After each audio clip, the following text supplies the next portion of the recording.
Level 5, day 2 class, focusing on our arm balances and some of our new poses. We will begin supine.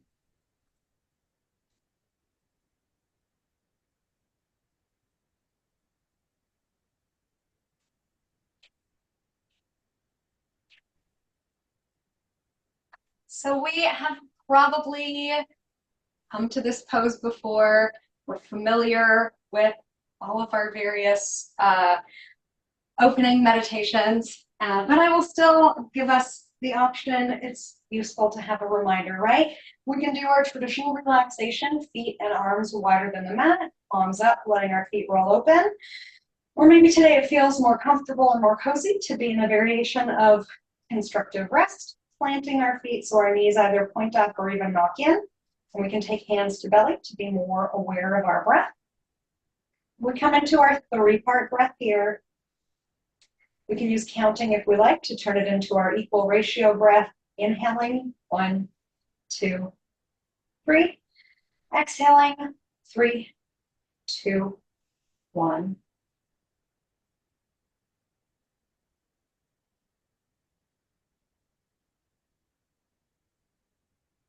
Doing a couple minutes of quiet here, tuning inward, focusing on our breath.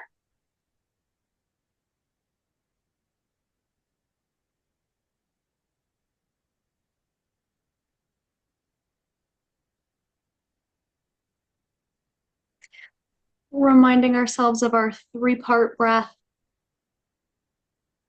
of our Yoga Fit essence.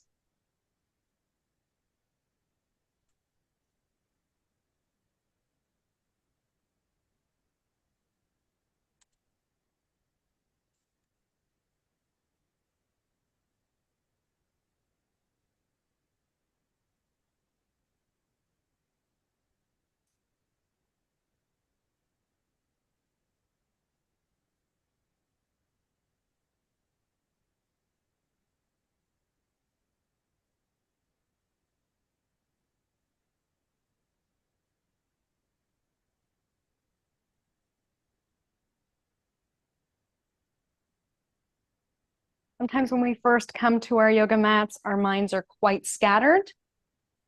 And let's see if instead of pushing that away, we can simply be aware of it, observing, allowing, saying to ourselves, oh, I'm noticing how my mind is working today.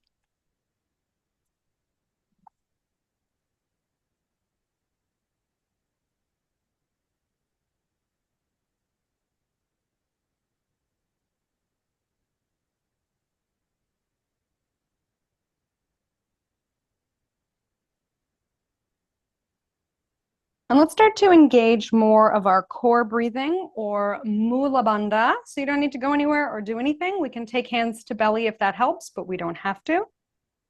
Our regular inhale, and then with our exhale, engaging our core muscles. So sometimes this is called our pelvic core or pelvic floor muscles. So you may know this as a Kegel exercise. With our exhale, drawing up through the muscles that form the base of the pelvis. Bone forms the base of the pelvis, the muscles just inside of that. And there's been a real shift from calling it our pelvic floor muscles to our pelvic core muscles, realizing that all of our core muscles work together. So we draw our core, our abdominal muscles towards the floor, the sides of the waist draw in, our pelvic floor draws up, and our back muscles, we can imagine them drawing in towards our center as well. So we have a little bit more core contraction, which means we need to breathe fully through our ribs. We might want to take the arms wider to feel our rib cage expanding.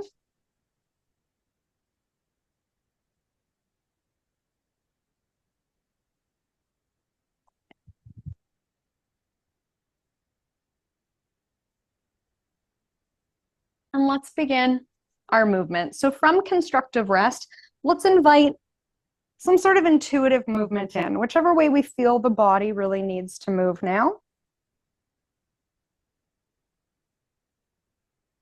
Listening to our inner teacher, cultivating our own practice. led by our inner teacher, our curiosity, our intuition. And let's go ahead and draw knees to chest, giving ourselves a big hug. Might feel nice to have a little movement, side to side, circling the knees. We'll have to get those hips ready. Maybe each knee gets its own circle to loosen up the hip joint. Alternating single leg to chest, holding behind one leg and extending the opposite leg out. We'll switch sides. Maybe inhaling as the legs come in, and then exhaling as one leg shoots out, bringing our awareness back to Mula Bandha for control as we go.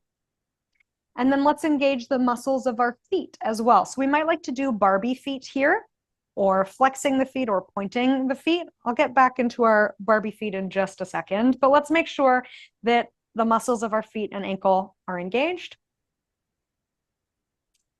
And then we can go ahead and bring everything back to knees to chest. We'll do a variation of our flowing waterfall here. So if it's comfortable to hold behind the thighs, we can rest the arms, we can hold the edges of the mat, maybe take our hands back to our core again to be aware of Mula Bandha. Our flowing waterfall simply looks like this, extending legs to sky and then releasing back to knees to chest. So this is our variation of Pada Bandha, or engaging the muscles of the feet, and it's easier if we can see them. So our knees can be quite bent for comfort, but if we look at our feet, we should be able to consciously engage the muscles of our feet, right? So we can flex the feet by pulling our toes towards our knees, activating anterior tibialis, or we can point the feet, or we can do a little bit of both. So we point the ankles and then draw the toes back. So like how Barbie walks, or how our feet would look in a pair of high heels, that's kind of what we're going for. So we'll come back to this idea to help us out with a couple of other poses. The main idea is that we can consciously engage the muscles of the feet. Okay, we'll bring it back to knees to chest. Let's zip up our legs. We'll take both knees in a circle, in the same circle, and then circling the other way. We're getting ready for stomach turning pose. And we can use a block for this one here. So if we do have a block or a core ball can be more comfortable because it's a little softer, taking it just above the knees, between the thighs, and hugging in. And this can cause muscular overflow. So when we hug the knees towards one another, the inner thighs fire up, which can help Mula Bandha, or our core lock, kick in a bit more. Block or core ball, whatever we have, it's up to you. Let's go ahead and bring our legs to our knees to 90 degrees, so shins are parallel with the floor. We can take our arms out to T, palms down can feel more grounding. And let's do our stomach turning pose. Usually we start with a smaller range of motion. So our upper back stays glued to the mat, and we turn and twist the knees one direction, hug into the block, and come back through center. Let's take it the other way. When we're ready, we can add matching breath to movement. Inhaling center, exhaling as we move through our twist. Maybe inhaling as we lower, exhaling as we come back up, finding a breath pattern that works for each of us. And if we feel we are limbering up, yes, of course, we can do a greater range of motion, just hovering the knees off the mat. So we're twisting from our low belly and staying really solid through our upper back, upper spine. We can press the back of the head down into the mat, engaging sort of our neck lock, Jalandhara Bandha. So we still have our strength through the back of the neck. All right, last one. We remember which side we started on, finishing on the opposite side. Coming back through center, we can release our block, maybe windshield wipe the legs, or a long stretch to loosen that up and let that go. We are moving on to our flowing bridge. To set our alignment, we can go from knees to chest. And usually, if we just let our legs go and our feet plant, that's a pretty good alignment. And then we're ready for our flowing bridge, locking our arms along the floor on either side of our bodies. We can think Mula Bandha, core pulls in, Pada Bandha, toes spread out, and then we lift and lower. So we know our flowing bridge by now, an oldie but a goodie. Warming up our glutes, We'll do a fair amount of glute work today. We can start small, and then as we loosen up, we can go big, but we don't have to, right? We're always working within a comfortable range of motion, letting go of competition, judgment, and expectation. Option here, if we would like to add our single leg bridge. Sometimes it's more comfortable to have the feet just a slight bit narrower, depending on our own personal alignment. So we lift up into bridge and hold. Let's shift our weight to one foot, whichever side feels more natural. Let's just go to that side to help float and unweight the opposite foot. Lifting the heel of the opposite foot, the whole foot of the opposite foot, extending a little or extending a lot. Let's try it on the other side. We can lower and rest between sides, lifting up into bridge, shifting our weight to the opposite foot, really fire up just one side of the bum, unweight the opposite foot, and then lift overhead. We can point, we can flex, or we can do our Barbie feet here. Okay, we'll flow back and forth a few times here. Usually an inhale helps us to feel more unweighted as we lift up.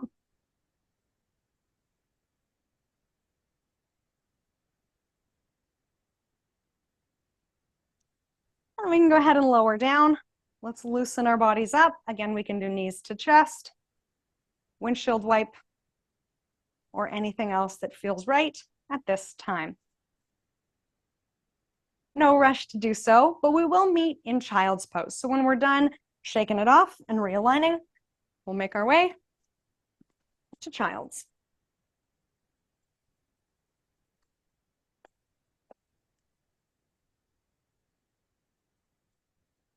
So from child's pose, let's engage our Hasta Bandha. So that is our hand lock. We are starfishing our hands.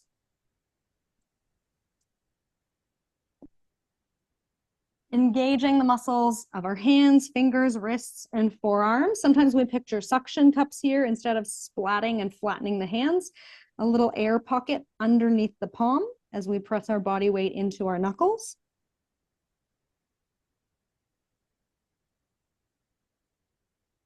And then let's draw ourselves up to all fours, maintaining our Hasta Bandha as we put our body weight onto our hands.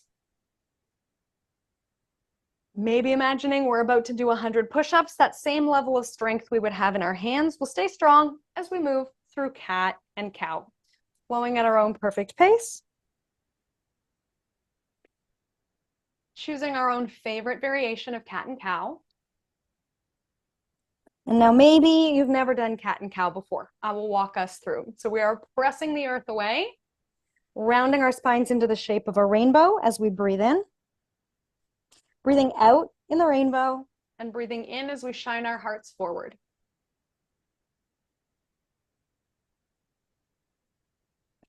We may like to add on and do a dancing cat or barrel roll, has lots of different names, taking our rib cage in a circle.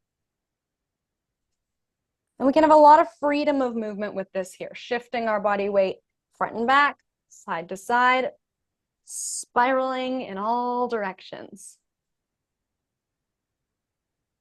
Seeing where the head wants to go. Sometimes it's more comfortable holding neutral. Again, just pulling a little bit away from the mat, Jalandhara Bandha, or maybe the head feels a little bit more free. Noticing which direction we're going. We should probably go the other direction for balance, right?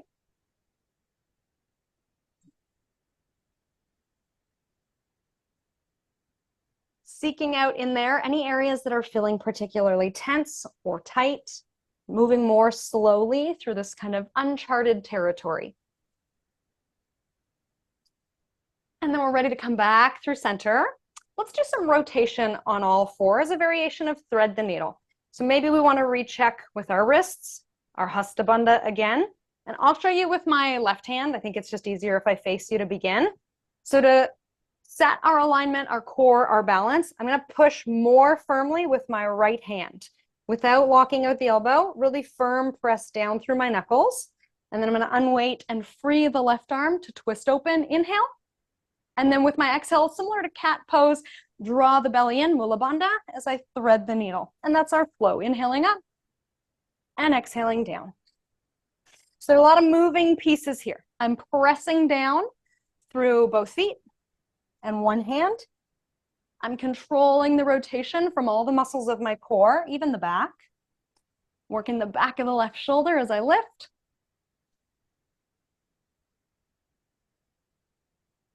Let's do one more reaching up.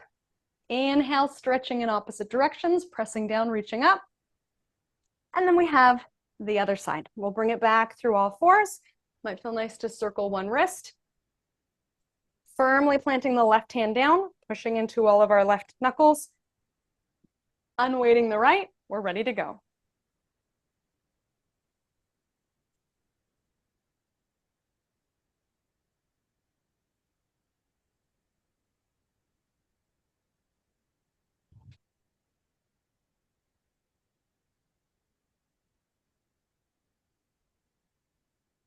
Seeing if we can move with our own breath, tuning inward, not anticipating what's yet to come.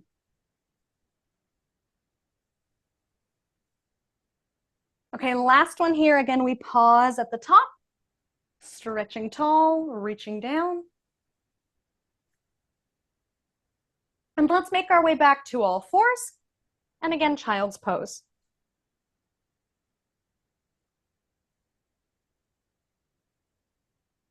We'll warm up our spinal balance and our half series. So let's extend our arms fully for our half series, and I'll give us a couple of different options. So let's just warm it up as we usually do. We know this one, and then I'll show us something different. So we're coming forward into kneeling plank on an inhale. We use that exhale to draw the abs in through our crocodile and then reset back. So if we look at muscular contraction, our muscles contract more on an exhale. This is what we know from our power lifters. When they do that real hoo-ah, they always breathe out. Yoga tends to inhale as we lift up to give this sort of light and lifted feeling. But the exhale is also quite important to in our final relaxation. Yes, we exhale to help us release, but through our heat building, we can exhale to really strengthen the core.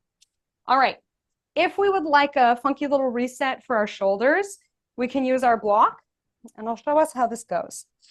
We can come forward and then all the way down so that the block catches us under our chest.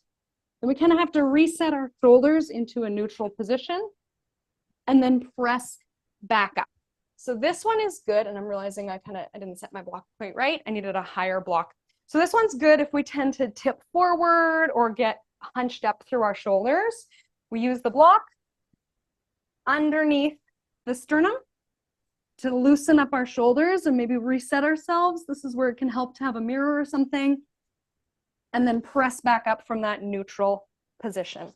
Especially if you're the type of person who wings out in the elbows, this is a good way to use that block to help tuck the elbows back in and push up again. And then depending, of course, on our body size or our body weight, we might want 2 blocks or 3 blocks or a bolster, but that's kind of a funky little drill. You'll know you have it in the right place if lowering down, you're like, oh, actually, that does help me get my, my shoulders in the right spot. I feel like I could have used 2 blocks, but that's okay. All right, spinal balance. From our child's pose, we're once more coming onto all fours, engaging the strength in our wrist. Let's start with our basic spinal balance. So I'm going to press down through my right hand and my left knee. Opposites are pushing down, and then that helps unweight the opposites to lift up. Do the same thing on the other side. Push down left hand, right knee, unweight and lift. Another opportunity for practicing Barbie feet if we like that option. Or our Pada Bandha in our feet. Muscles of the hands and feet are engaged. Our Mula Bandha is locked in as well, supporting our balance. And instead of being like a chicken pecking at the mat, Jalandhara is engaged, our nose is pulling away. Let's pause on one side. So we'll take right hand forward, left hand back. Knee to elbow, we can crunch kind of like a cat pose here. 3,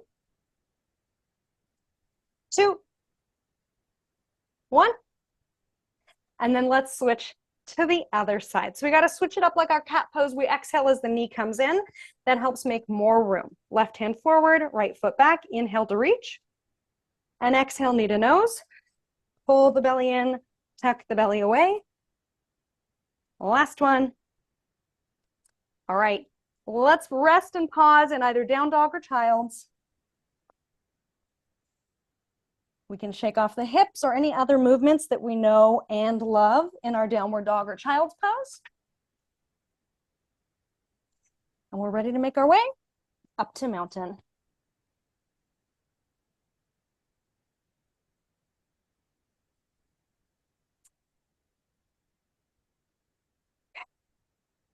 So I'll give us another little thing we can think about for our Jalandhara Bandha, our head as we go. Okay, so sometimes they say just stand normally in mountain pose, take 2 fingers to the chin, and then pull back so you can see your fingers. So if you tend to be really far forward, this one might be helpful. Pull back to see your 2 fingers on your chin. We don't want to give ourselves too much of a double chin. We're sort of overlocked, but we can use that if we like. Figure 8s with our hands. So just for mountain, nice and gentle to loosen up the shoulders. I like to picture as though we're gently bringing our fingertips along the surface of a lake. The back of the hands come forward, and then we roll shoulders down and back as the back of the hands go backward. We can inhale forward, exhale back.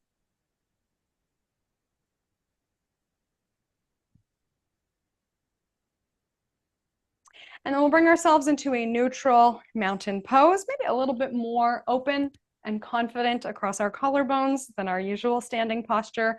Lateral flexion here. Inhaling one side up, other side down. Working in opposites again. Reaching fingertips down as we reach opposite fingertips up, maintaining length along both sides of the body.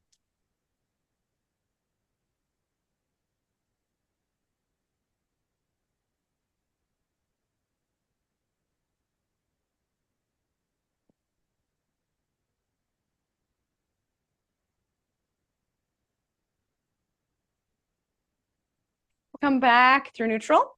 Let's do one more figure 8 to sort of reset our shoulders. Palms back and then palms front. Hands in behind the head. Standing tricep stretch. We pull the elbows back, shining our hearts forward. We can actually rest a little bit of the weight of our head back in our hands. This is a variation of our standing chest expansion. Let's take a full breath in, feeling our rib cage and our heart space expand. And then we're coming back through neutral. Let's step to face the long edge of our mat. Okay, Pada Bandha. We're going to really rely on our feet here in these wide poses, spreading our toes, drawing up through the inner arches of our feet. This is why it can help to starfish the hands to get a mind-body connection into the feet as well. So let's starfish the hands. We'll do our moonflowers and then I'll add on. Inhaling up, exhaling down. We know this one. Sliding down like we're in an elevator, straight down. We can add something for our shoulders. So we can do more of a sun pose, I guess, technically, palms up. Sort of from Pilates, our dumbwaiter pose. Our pinkies tap, then we really draw the thumbs back to roll open in our shoulders, and then up into moonflowers. So we could do it to be more gentle for the shoulders, working straight out to the side instead of up overhead. Yogi's choice, listening to our shoulders here.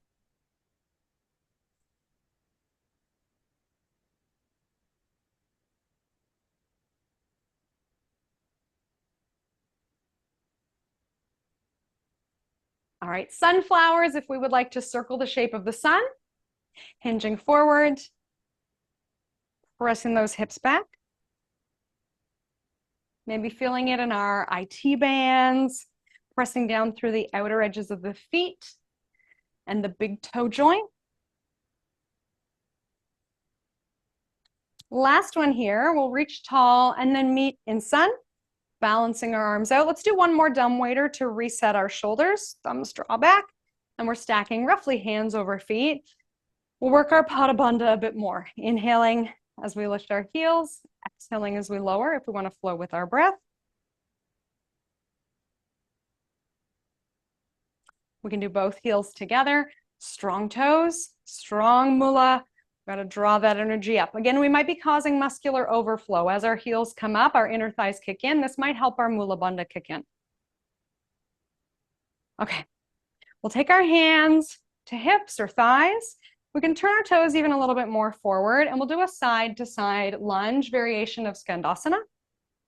We have a slightly different alignment in the fitness world versus the yoga world. Our yoga world, we usually stay a bit more turned out. Fitness world, we turn straight forward. Yogi's choice. We may even like to take our hands down, fingertips down, as we take it side to side. Again, another great one, if we tend to pronate, we're tight through the outside of the ankle. We can work on our Pada Bandha here to stretch the outside of the ankle. So as I bend one knee, the opposite big toe presses down to engage the arch, and then really pressing down through the outer edge of the foot to lengthen our peroneals and the outer ankle. We'll bring ourselves back through center. We can walk up our thighs, strong bend in the knees. Let's make our way to the top of the mat. And we'll do a chair flow here. As usual, let's start with our regular chair, and then we'll layer on. So we're sitting down and back. And then however we like to do our chair. I usually sweep overhead and then exhale, sit down. But maybe you have your own special chair flow that you like to do. Finding our own timing, our own range of motion. Looking for that inner teacher, listening to her guidance. Okay, we'll add our flow. So from our bottom of our chair, we'll lift our heels. We can go one at a time or both together. And then what's sometimes called exalted mountain. And then we lower back down. Lowering into chair, lifting one or both heels, exalted mountain, and then we lower back down. And again, we can play with the arms. The exact coordination of the arms isn't the most important part. You decide what the most important part is for you. But we're really firing up these feet and our balance. Ooh. Okay, last one.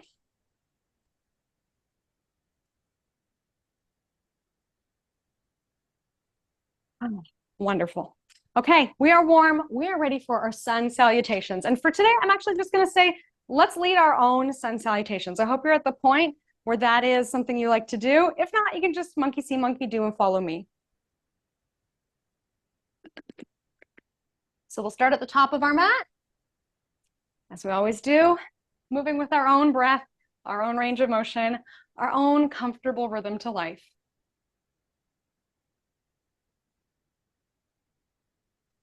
Fun fact, our sun salutations are a forward and backward movement of the body, where our moon salutations are a side-to-side movement of the body.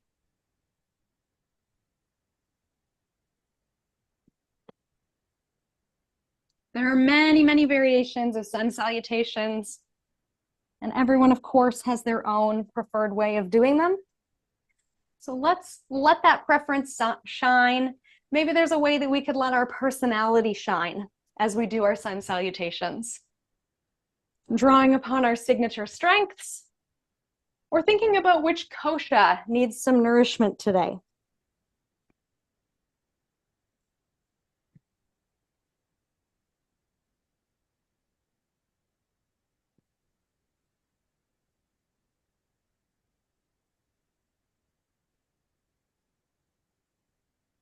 Maybe we like that variation with the block. We want to reset our shoulders here in Cobra too, before we press back up into our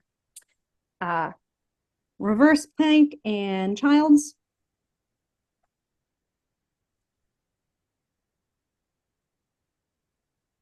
And please, really, I hope you don't feel too much pressure to do what I am doing. Some people are just more comfortable following the teacher, and that is okay by me, but I'm not testing you. There's no score. There's no pop quiz when we're done. It's just you, your breath, your body, and this present moment.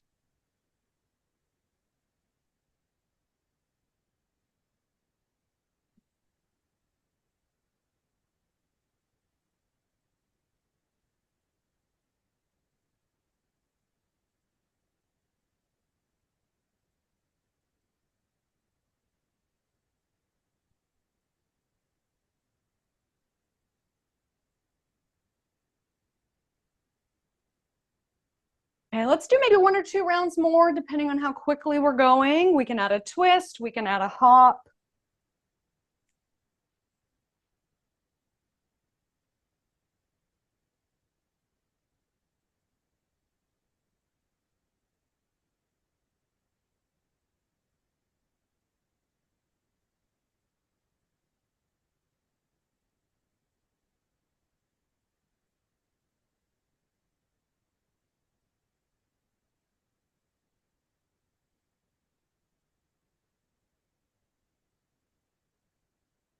And then when we get back to the top, maybe we're coming back to our figure eights again to reset.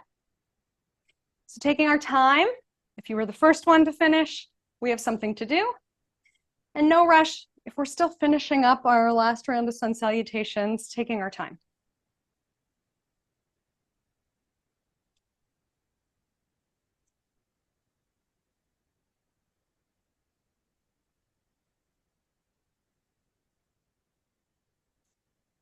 Flight of the bird. All right, here we go. This is our first sort of Kriya. I hope it becomes a familiar landing point by the end of this class, another sort of home base that we are comfortable with. We can start with hands at heart center. Doesn't matter which side goes first, we're gonna alternate a step back. So we can do a short step back for a short stance warrior one. Again, plugging our foot down into the mat, Pada Bandha, stepping to the top, mountain. Often what happens is the back knee bends instead of the front leg.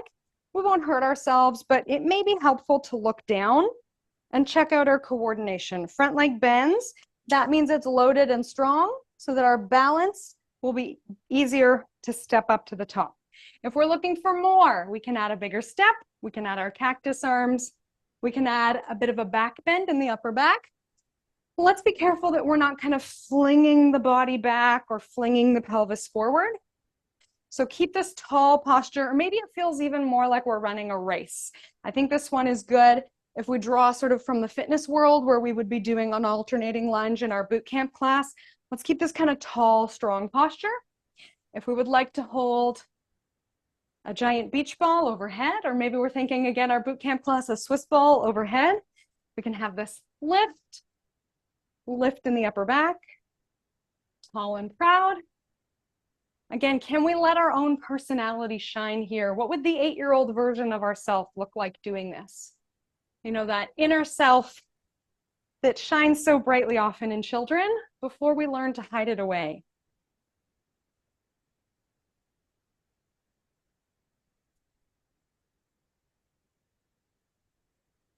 Okay, I'm gonna be quiet for a minute here. Let's get into our own flow, our own variations, our own perfect flying bird.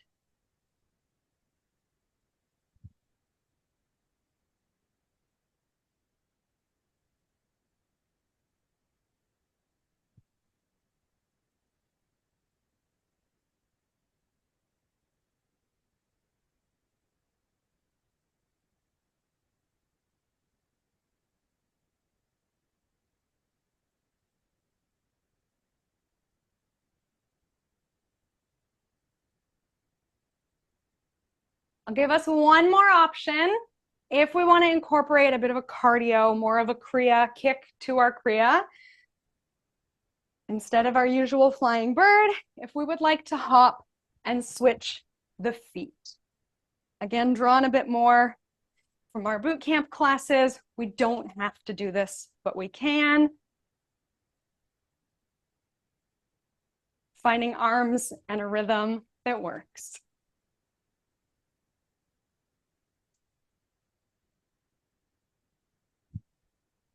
We could do, of course, just a little hop. This is what I do with my seniors, my 7-year-old mother. We do this one, just a little hop. Whew. Okay, let's do a few more of whatever version we're doing, and then we'll meet back in mountain.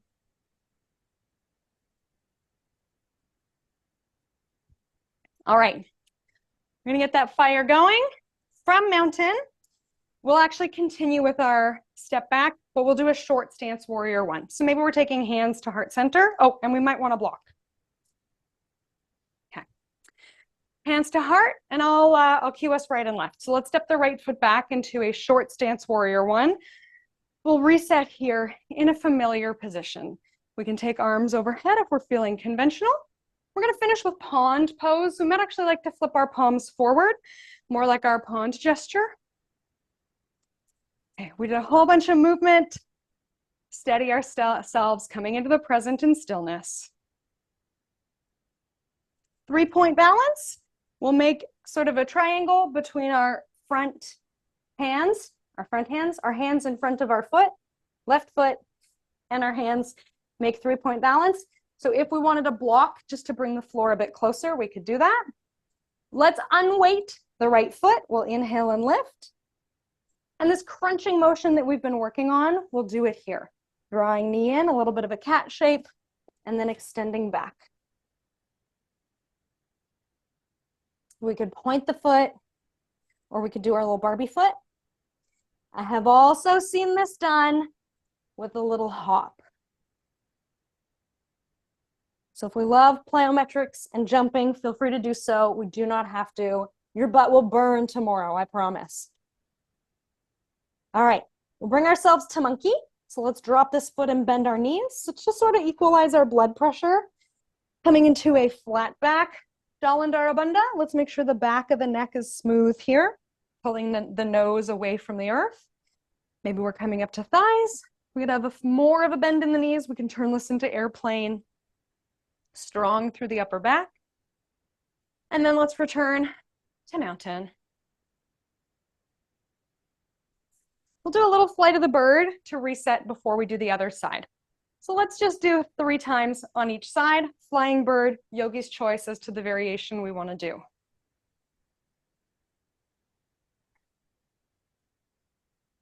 Sometimes it's fun to notice the difference between the right and the left side, since we've only worked one side. Okay, we'll step the left foot back and we'll stay here. Short stance warrior one. We'll pause like a peaceful warrior, surveying the field of life.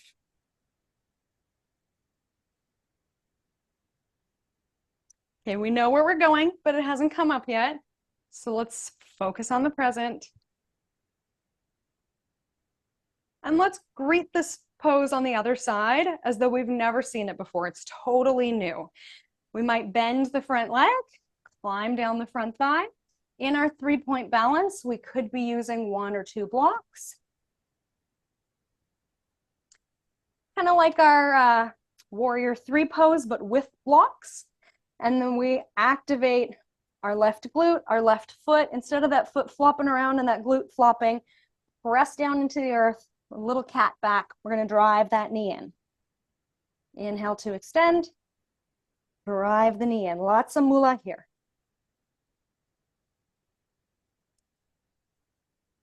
If we like that hopping variation, just be mindful of the fact that blocks aren't really a sturdy surface.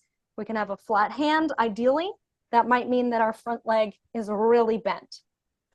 We drive the movement from our hands and that swing of our leg coming up. Yes, I am aware that it requires quite an amount of flexibility to get there, so we can bend our knees as much as we like. Let's step the feet together. Maybe we're resetting in monkey for a little bit longer if we feel that we've really driven a lot of blood to the head. Taking as long as we like to come up to mountain. Not everyone's sensitive to blood pressure, but I do like to give us quite some time to get up to the top. Sometimes really tensing our calf muscles can help with that blood pressure thing as we come up, and not lifting the arms overhead. Once more, we reset in flight of the bird. Maybe this time we're rolling our shoulders out. We could be rolling our wrists out. Any other movement we think we need here in our flight of the bird.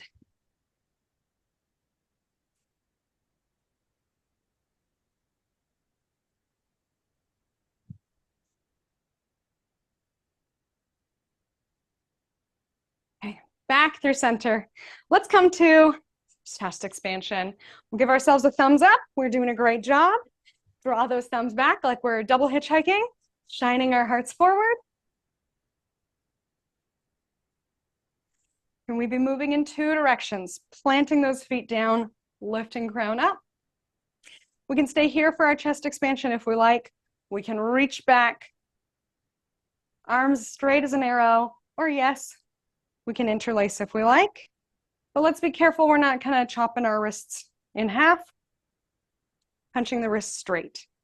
We can stay here, or we can add this to our forward fold. Deep bend in the knees, resting belly on our thighs. Our Mula Bandha can get a little bit of a break here, touching the body with the body. So our belly rests on thighs. That gives us some feedback. We can feel our breath more easily. We may be more aware of our thigh muscles as well. Let's go ahead and take our hands down. We're stepping back, down dog or child's. We can rest or we can flow here. Maybe from our Cobra, again, we want to reset those shoulders, reset Hasta Bandha to reverse up through our push-up, pulling the nose away from the mat.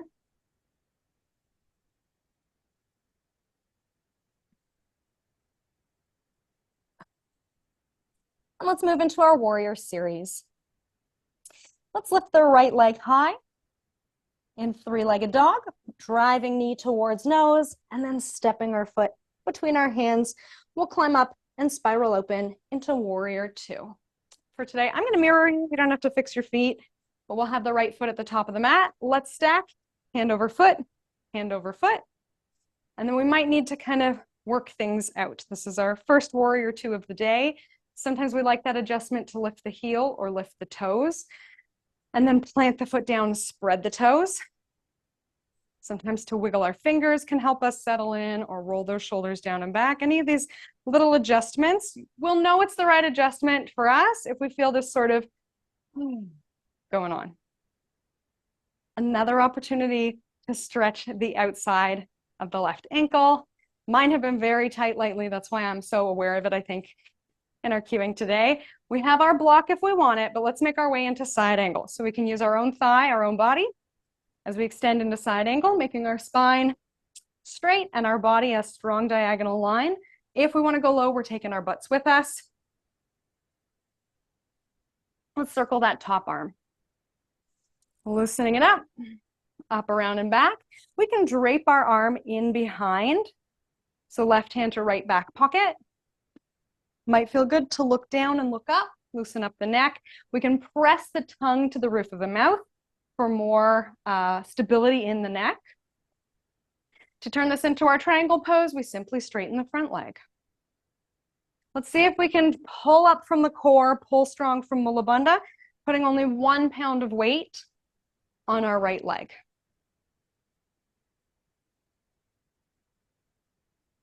Here's a little switch. We'll take our hands down. Let's come through wide-legged forward fold, and we'll make our way into a wide-legged downward dog variation. How well can you see me? All right, so we know from our forward fold, we could have our knees bent to bring the mat closer to us. We could have them straight. We could have our hands underneath our shoulders. Sometimes we like to bend the arms, but for today, let's use the option of downward facing dog with wide legs. Shifting our body weight back to make more of a down dog shape. So we have that inverted V, our hips floating at the top of our down dog. A great way to get into this overhead range of motion without having a lot of weight on the wrists.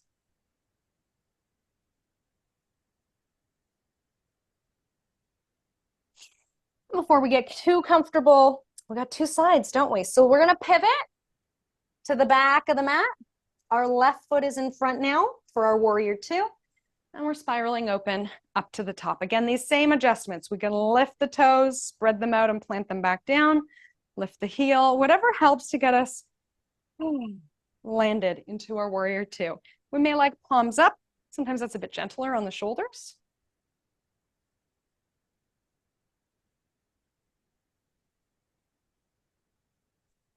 Moving into side angle. How do we want to do side angle today? Long diagonal line. We can test our weight and our balance, our left hand, making sure that it's not dumping too much weight down on the lower body or the floor or whatever it is.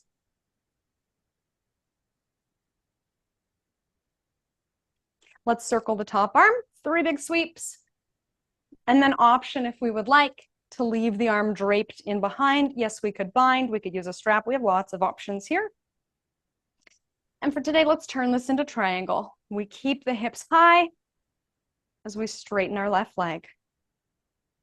Checking in that we're not dumping too much of our body weight down on our front leg.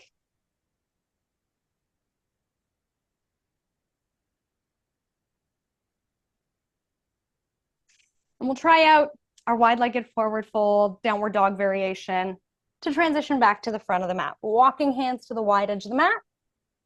Reaching forward into our down dog arms. Strengthen our hands so we're not just flopping forward in the upper body. Strengthen the feet. Somebody once said to me in this pose, open your butt like a V. I don't know if that cue means anything to you. Sometimes we say sort of engaging the glutes wide or pressing into the outer edges of the feet. We could draw the feet towards one another. So we're activating our muscles isometrically in different directions. We will walk our hands back to the top of the mat. And then we're stepping back, down dog or child. We could rest, we could flow.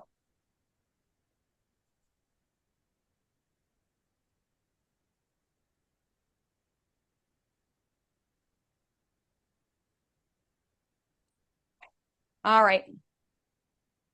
We'll do one more standing series here, and then we're going to start to really wind it down. So let's go ahead and take right leg to sky. Coming into our lunge with the right foot forward. Our aim, or at least my aim, is to kind of lengthen out the front of the left thigh. So we're in our strong lunge. We can come into cactus. We inhale, lift tall on the back ball of the toe, and then exhale, we're lowering down. We might even be tucking the hip a bit more than usual as we drive the knee down to increase the stretch to the front of the left quad.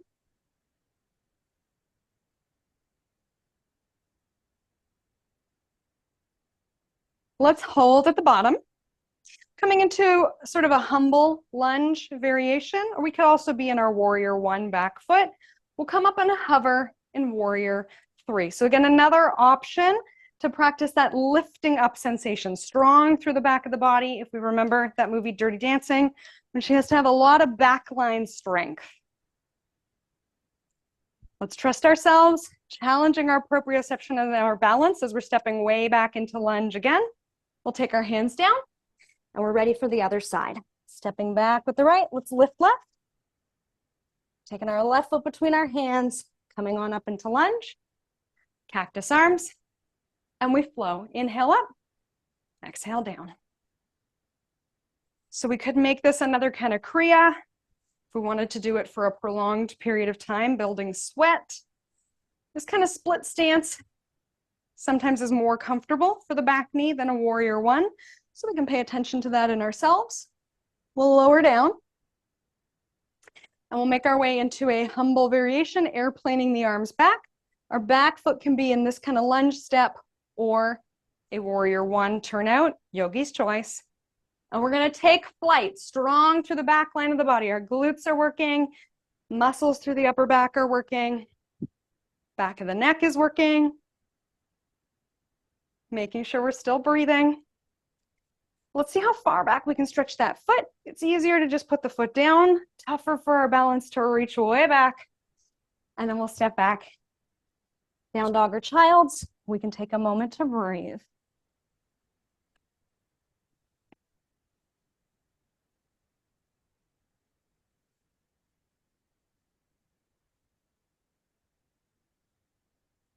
So yesterday we took a look at flying crow. We'll do sort of a prep variation for that. So this is one of those things that yoga teachers will often just say, and if it's in our practice today, moving into flying crow. So we'll start from downward facing dog, and we're going to alternate a tap forward.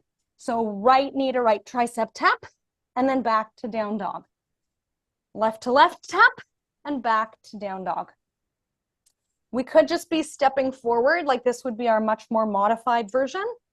We could, of course, be doing, like we started, our spinal balance. So I hope that there is something for everyone. If we want to really keep kicking the fire up, we're tapping. We can do a crunch. Oh, or a chaturanga with our crunch.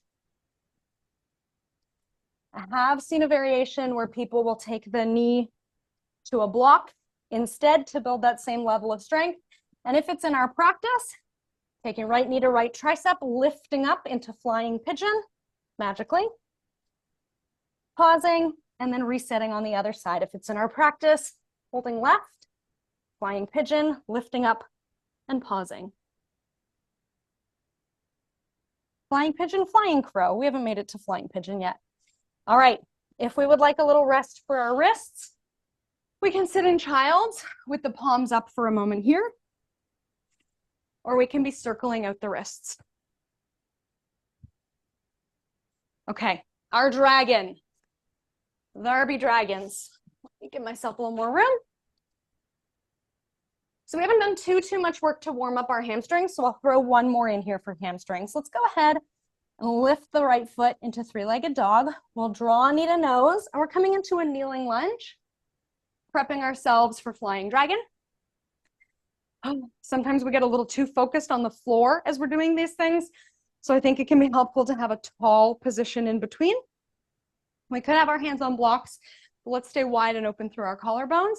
Option to be shifting back into our hamstring stretch. We might like to point and flex to keep some flow going in the body.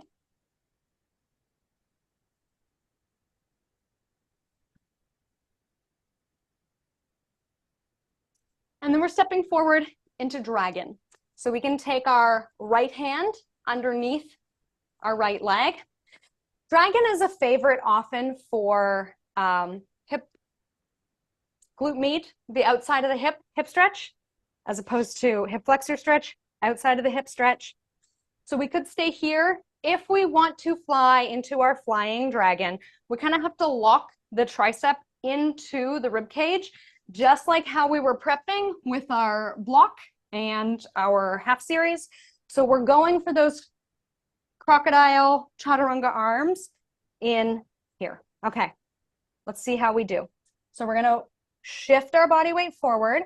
Our right leg coming forward is gonna balance our left leg going back. Yes, we could just stay here. Yes, we could just practice putting as much body weight on our hands as we like. But I think it's one of those poses that if we just sort of go for it, it starts to come together. Okay, if we want to rewind and come out of it, we can. If we want to be really fancy, usually we jump back to chaturanga, usually, on a good day. Let's see if I get it on the other side. All right. Take the left foot forward. We have our moment to pause.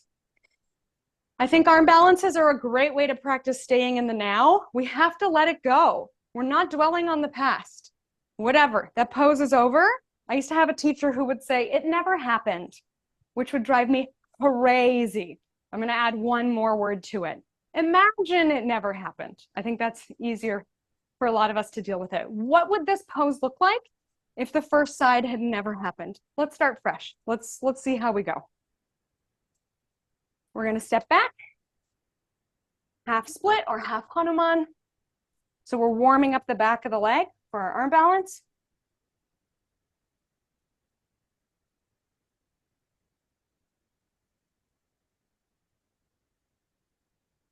We can hold in our dragon pose. Some people will like to have both hands on the inside of the foot, or we can wrap under. There is a variation where we walk the foot over and let it open out, more of a yin variation.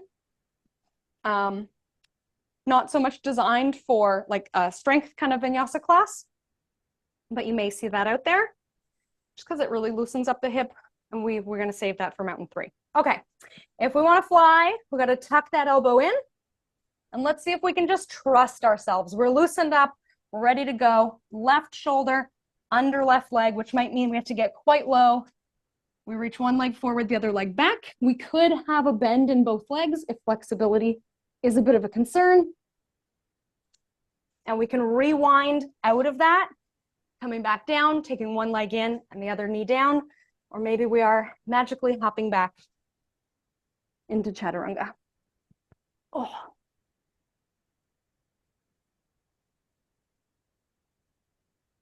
Okay, rest or flow if we want a little reset in between, but we will make our way up to mountain. And as much as we say we should stay in the now, we also did talk earlier about the value of something to look forward to. That may be the toughest part of the class, and we know we have our Shavasana to look forward to. So we can get that little positive boost of enthusiasm, sending blood flow to the brain. The best is yet to come. Okay, let's flow through a standing figure four balance. Balancing figure four chair has a bunch of different names. So we'll take ankle over thigh, make the number 4 with our legs. We can take a seat and we'll shift to the other side. Maybe we inhale as we step, we exhale as we lower. So we are moving into a pretty intense yet strong IT band. So our glutes and our IT bands are going to be eccentrically challenged. As they are lengthened, they're going to be asked to be strong. It's supposed to be where we build the most strength. Okay, we can pick our good side. If we feel like really unstable on one side, I'm going to take left over right and sit. We could have our block as we come forward, staying in our balancing figure 4 chair. We could have fingertips down again for our 3-point balance. This is a great IT band stretch. If regular pigeons are sort of getting old for you, we can come in here for this variation. We can also hook the right tricep into the left foot and make our way into flying pigeon or different balancing variations of flying pigeon. So again, we got to counterbalance the weight of my leg going back. I counterbalance it. I imagine I have this big fat head with my brains. It's going to counterbalance the weight of my lower body going forward. Lots of Hasta Bandha, lots of Mula Bandha, lots of trust the process. If we wanted to shoot our leg back for flying pigeon, that is another option as well. Straightening the right leg back. Okay, we rewind, we come back up to standing. We can reset again with our flowing pigeon side to side. Maybe our hearts are really beating, we're red in the face, we feel like all the blood is rushing to our head. I like to kind of reset with our pigeon side to side. And for our participants that are not doing arm balances, this actually might be a big challenge for them to just shift from one foot to the other. So again, I feel there's something for everyone. Okay, side 2. What would it be like if this were the first moment we've ever done yoga? Can we approach this with some fresh energy? Sitting into our figure 4 chair, engaging the muscles of our feet, strong flex in our floating foot, because we got a hook foot and tricep. We could use our block. We could work towards it hanging out here, still strengthening the foot, even if we're not balancing, working towards our crocodile arms. And if we do want to go for any of these flying variations, keeping in mind the happiness of our neck and our alignment in the rest of our bodies. Oh, and somebody was saying yesterday, practicing if we do want a block or a cushion under our heads for support, safety, feeling of security. Yes, that is an option as we start to build that strength. If flying pigeon is in our practice, simply extending our floating leg back.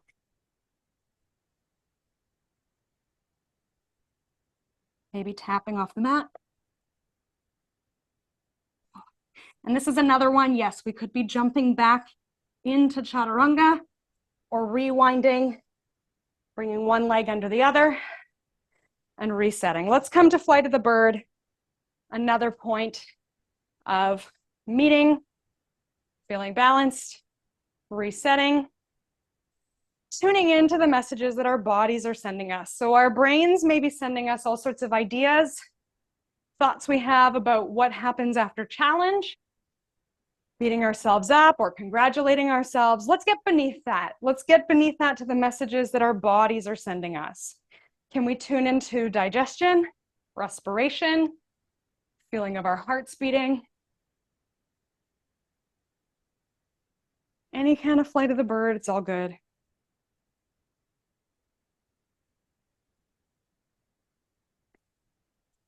Okay, we're gonna start to make our way down to the mat. Let's do our balance pose. Let's do dancers. So we know dancers, we can do quad stretch. Instead of a really exaggerated dancers, we might want to circle the arms a bit before we get into the chest expansion aspect of dancers. Kind of warmed up our quads. So let's see how our quads are doing. Let's find our good side to balance on. And before we kind of pop into dancers, let's loosen it up. So we'll do reciprocal inhibition. When we squeeze one muscle, the opposite side relaxes. So we're squeezing our hams to help our quads relax. We can squeeze the glute to help the hip flexor relax. This may help us with our dancers. And then let's dance. So we can hold here in what I call flamingo pose. We can grab the outside of the ankle for our quad stretch. We know we can hold the wall or whatever else we like, finding success on our own terms.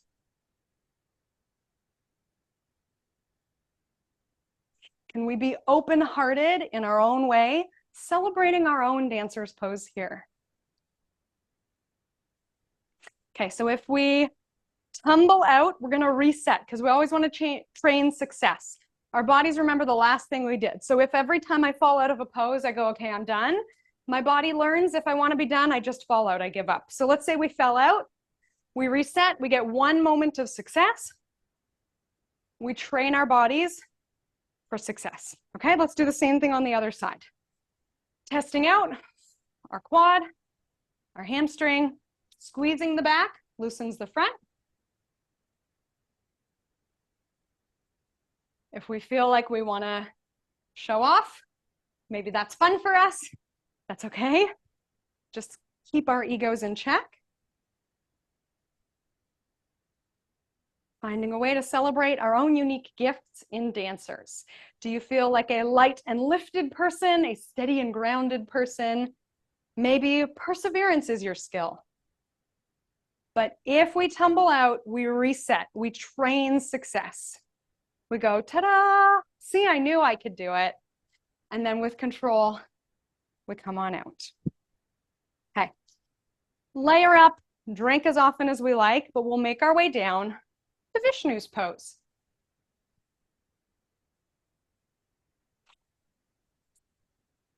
So we'll go through down dog or child's. I think usually we go from all fours to get into Vishnu's pose so that we have the option to sit to one hip and prop on one elbow. And Vishnu, I think, is just chilling. We're getting into that mountain 3 feel, our cool down feel. We could, for whatever reason, if we just wanted to, we could stay here. Maybe side lying is a challenge for us. We can use a strap on the foot, or we can use our first 2 fingers to our big toe. If we want to keep this a strong variation, we're really digging down with the elbow, pressing up with the foot to engage the muscles of the feet, and then drawing both shoulders back and down to resist that. If this is a bit much, oh yeah, we can lie down, take it easy. If our balance will allow in a side lying position, we can extend the bottom leg, but we're actually still thinking foot lock in the bottom foot. So we can make this foot look like mountain pose instead of just flopping on the mat. So we're training strength. Let's take one full breath in and a long, slow breath out. We're starting to slow ourselves down. And we'll make our way to prone. So we're going to come to lie on our bellies to switch sides. We have the option of side lying bow here. So if we're just doing single leg bow, we can prop up with whichever is our strong side. We were just propped on the right arm, so maybe we want to stay propped on the right arm as we reach back. And generally we want to avoid kind of twisting and torquing. So we can reach back as straightly as possible. Okay. So we can come to roll on the side, or if we want to try our side lying flow, we can do this from our full bow. And let's see how we go. This one may really stimulate digestion. Inhaling as we come side, exhaling through center to control from the core.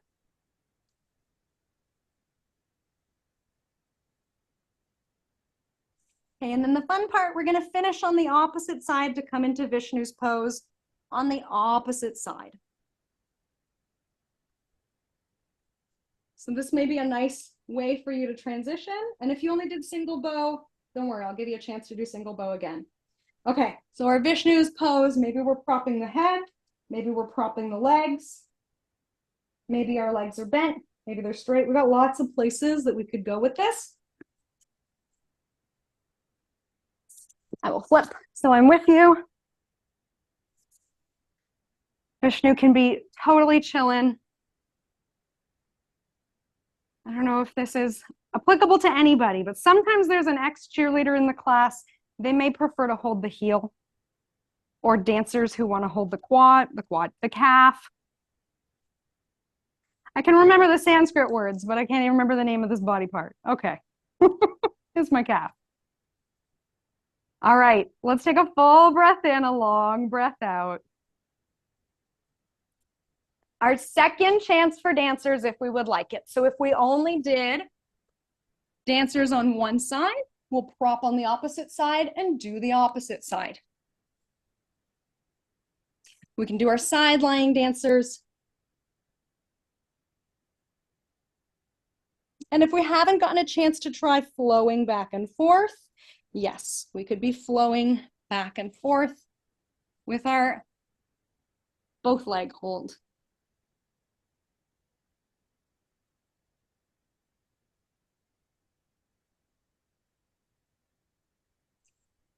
When we feel balanced, we'll finish in the center. Let's come into relaxing crocodile. So anytime we close our eyes and remove one of our senses, sometimes we notice that our sense of hearing is stronger. So maybe that's what we're going to notice here. We'll drop our cheek or forehead down to our wrists, or I like the back of the hands.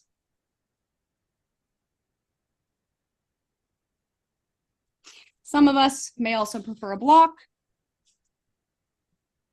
So I have participants who can't bring their arms up this high. We just use a block instead, and they can leave the arms wherever it's comfortable.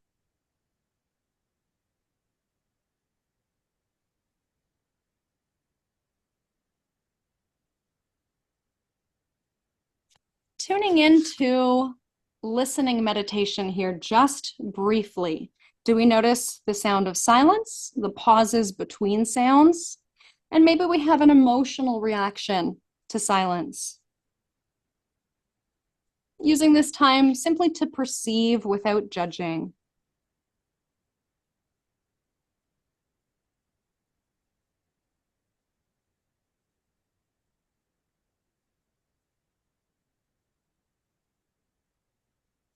Option to stay in our relaxing crocodile if we can notice in ourselves that that's what we need today.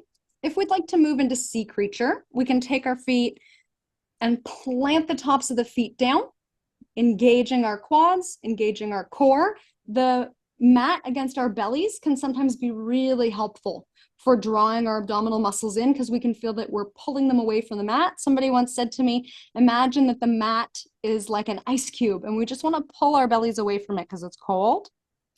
We can take our thumbs to our shoulders or fingertips to ears or hands behind the head for sea creature. If we like locust with our legs lifted, then yes, we can draw the feet together. We are zipping up our legs, zipping up our core. Jalandhara Bandha. Instead of a hungry chicken, we're pulling our beaks away from the mat as we are winging our elbows wide. So we'll check in with our backs again as we lower down into relaxing crocodile. We may be happy in relaxing crocodile a few breaths more, enjoying the stillness, the pause for silence, imagining that we are crocodiles below the surface of the river, our quiet own sanctuary, or we may be craving some movement to shake off the hips and bring some movement to the low back.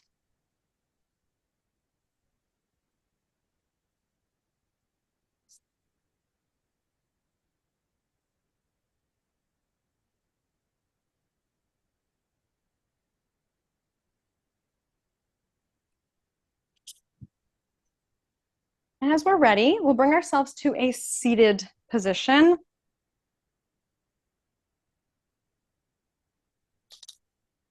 We'll do a variation of cow face or tricep stretch. So I don't know what is in everybody's practice, but let's keep it comfortable. I like to sit on a block. And I would invite each of us to do the same thing that we need to do for comfort, whatever it may be. You may want to sit or kneel or whatever it is. We'll start with a little bit of reciprocal inhibition. So we're going to stretch our tricep, which means we got to squeeze our bicep, and we go with a pinwheel flow. That is what I call it. So we are reaching towards cow face or tricep stretch in behind ourselves. There may be a big distance between our hands, right? So I work with lots of people who have had surgery, shoulder surgery, breast cancer surgery. There's not a lot of upward movement. A frozen shoulder is another one that's so common, but we're still working in that direction. Instead of like yanking or flopping, really squeezing the muscles that pull us into our cow face or tricep stretch. Okay, let's go ahead and we'll bring our arms together, elbows up. If we have less of a range of motion or shorter arms, we might be sort of shielding our eyes from the sun with our arms. We may be able to take them up and in behind. Let's take a lateral flexion one way. As we inhale, feeling increased stretch sensation through the rib cage.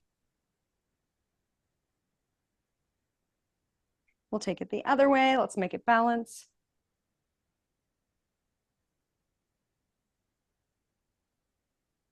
Back through center.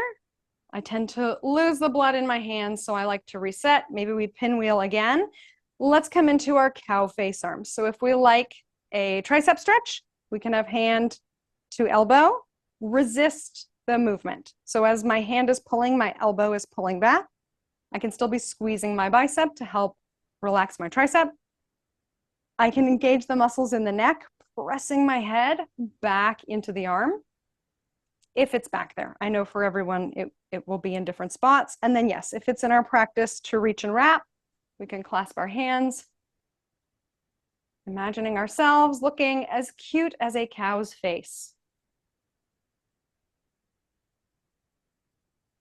I think this one is often really tough to get a full breath in. So if we feel the breath is shallow or shaky, let's just say to ourselves, I'm noticing my breath is shallow or shaky or whatever quality it is. I'm noticing the qualities of my breath. I'm creating space to let my breath be.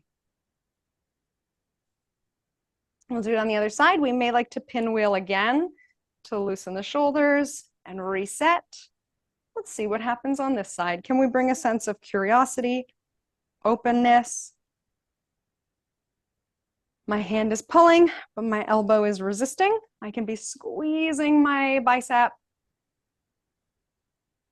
working my lats a bit to draw shoulder away from ear.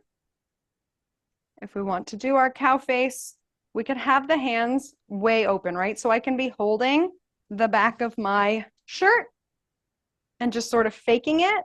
But if I'm really grasping, then like having intensity and gripping in a good way, not like, not frozen, but engaged. We're still working in the same direction. It can still be quite helpful to do that.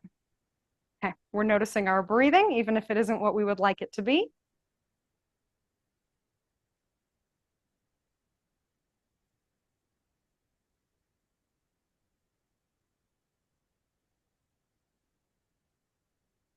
We're ready to release. Maybe we want to do some seated figure fours here.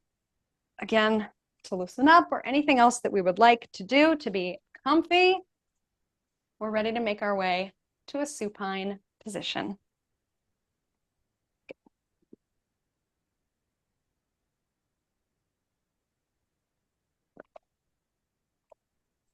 So I'll give us a moment to tune into our bodies, right? It's one thing as yoga teachers to say, staying present, using this chance to do what we need, but let's actually do that at this point.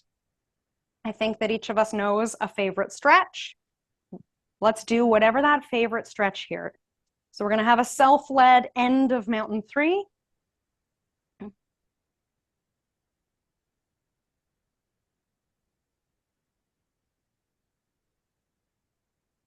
Take the next couple minutes to polish off our practice. And I'll give us just one final suggestion for our final relaxation.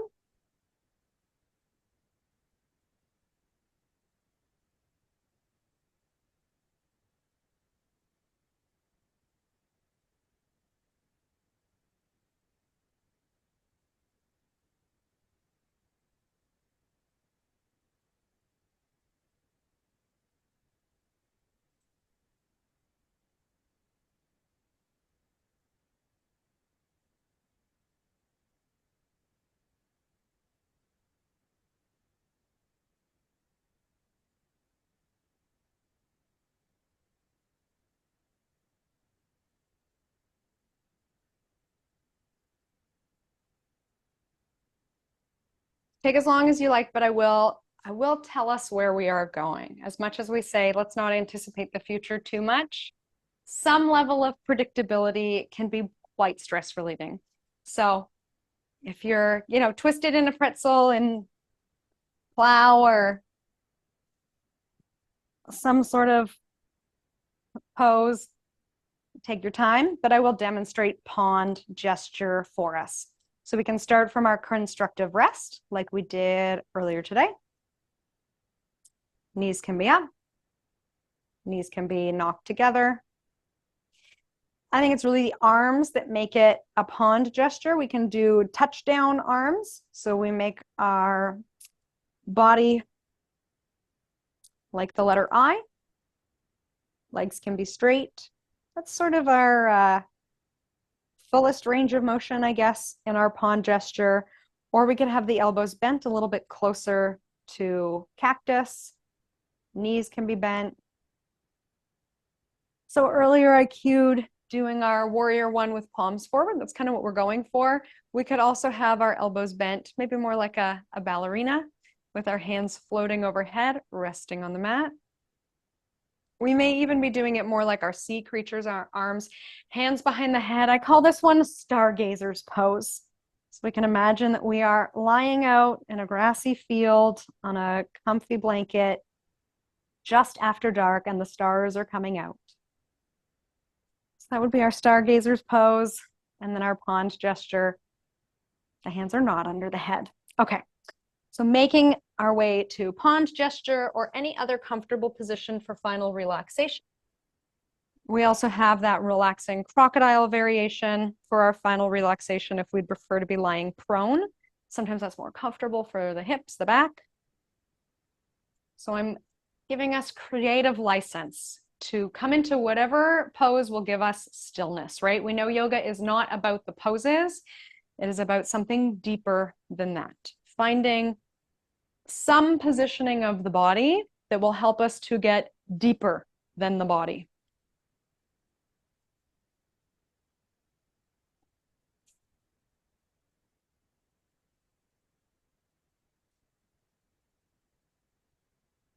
And the image of a pond or a lake or a body of water may be quite peaceful here. We can picture this as a place to drop anchor.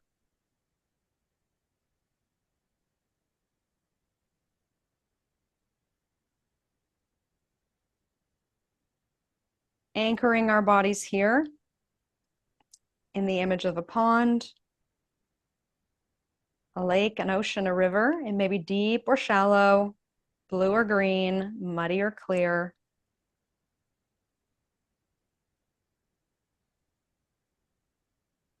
And often we picture our minds like the surface of a body of water. The wind whips them up, bringing waves to the surface of the lake. And in our meditation practice, we are able to drop below the waves.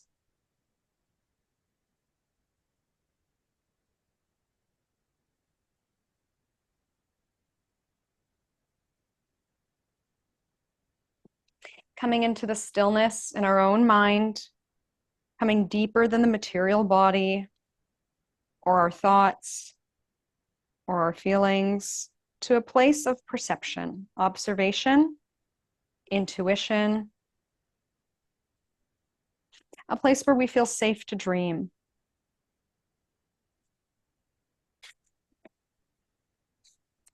Where we can be in touch with our authentic selves.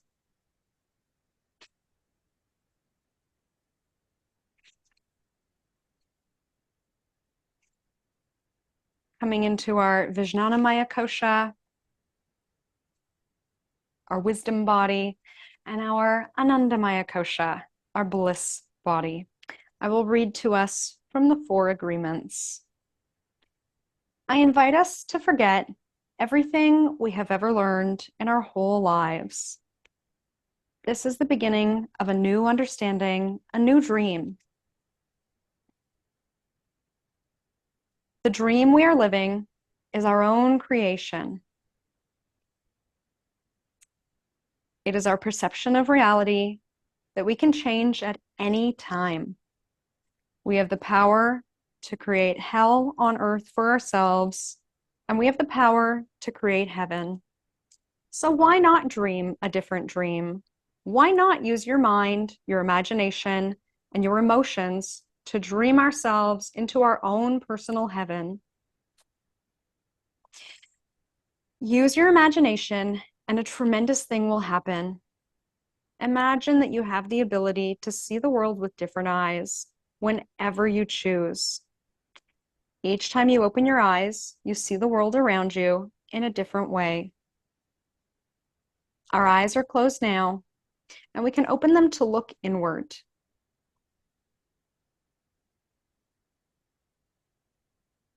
We can imagine love coming out of the sky, the trees, the light from the sun, perceiving love from everything around us. And this is the state of bliss, perceiving love directly from everything, including ourselves and other humans. Even when other humans are sad or angry, behind these feelings, we can see that there is also love at our core of our being and our true nature. Use your imagination and your new eyes of perception to see yourself living a new life, a new dream, a life where you don't need to justify your existence and you are free to be who you really are. Imagine that you have permission to be happy. And imagine that you have permission to really enjoy your life on your own terms. Your life is free of conflict with others. Your life is free of conflict with yourself. Imagine living your life without fear of expressing your dreams. You know what you want, what you don't want, and when you want it. You are free to change your life the way you really want to. You are not afraid to ask for what you need, to say yes or to say no to anyone or anything. Imagine living your life without the fear of being judged by others. You no longer rule your behavior according to what others may think about you. You are no longer responsible for anyone's opinion. You have no need to control anyone, and no one controls you either. And we can do this in a loving, not careless way. Imagine living your life without judging others. You can easily forgive and let go of any judgments or grievances you have. You do not have the need to be right, and you do not have the need to make anyone else wrong, because no one is making you wrong. You respect yourself and everyone else, and they respect you in turn. Imagine this. Imagine living without fear of loving and not being loved. You are no longer afraid to be rejected, and you don't have the need to be accepted because you know that love is all around in everyone and everything. You can say, I love you with no shame or justification. You can walk in the world with your heart open, not afraid to be hurt.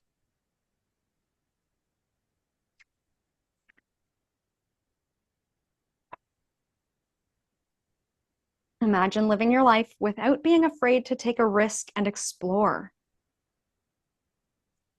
Imagine that you love yourself the way you are. The reason I ask you to imagine these things is because they are all entirely possible. You can live in a state of grace, in a state of bliss, in a dream of your own creation.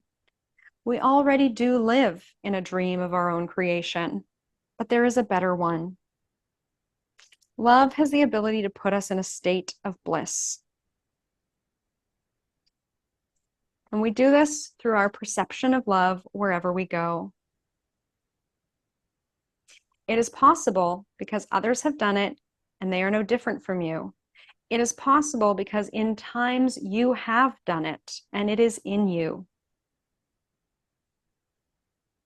We can live in bliss if we change our agreements with the world, reality, and ourselves to be living a different dream. This way of life is possible, and it's in your hands. The Toltecs call it a new dream. Unfortunately, our identity becomes mixed with the dream of the planet, the agenda that others have for us, and our beliefs become part of a fog.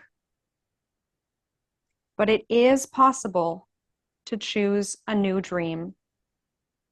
We've never promised anyone, we've never agreed to suffer, and there is no reason to suffer. We can choose to be happy because happiness is a choice. Maybe we cannot escape from the destiny of the human condition, but we have a choice to suffer our destiny or enjoy our destiny, to love, to be happy, to live in hell or to live in heaven. My choice is to live in heaven. What is yours?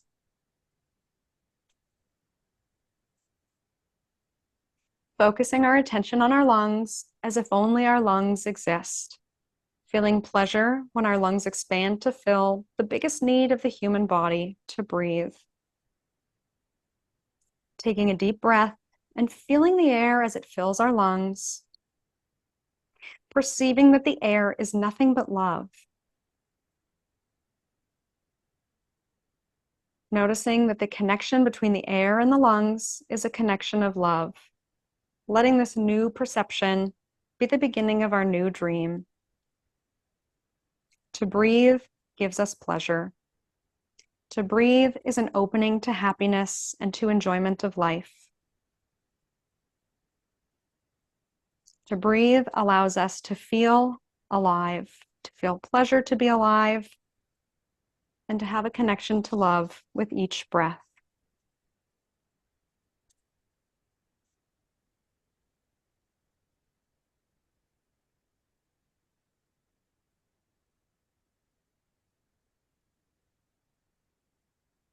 We can come back to the image of the lake or the pond, noticing what the surface of the water is like at this moment.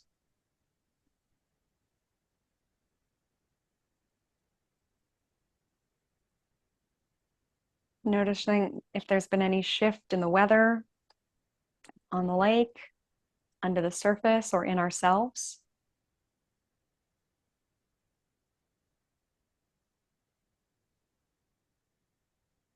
And let's take some time coming up to a seated position to finish together.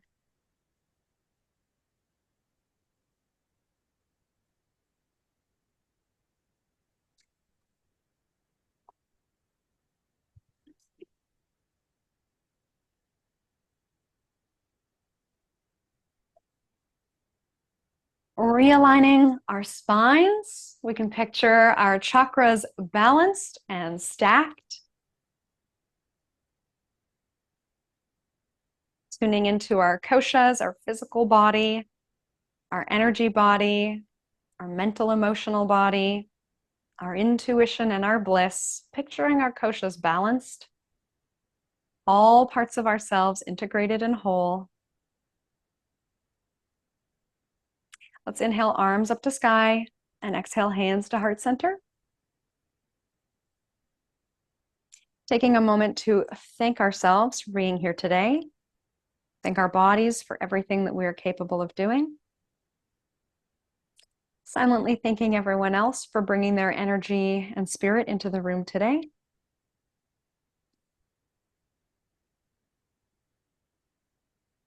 Thank you for bringing your whole self to this weekend and this master class. From my light to yours, namaste.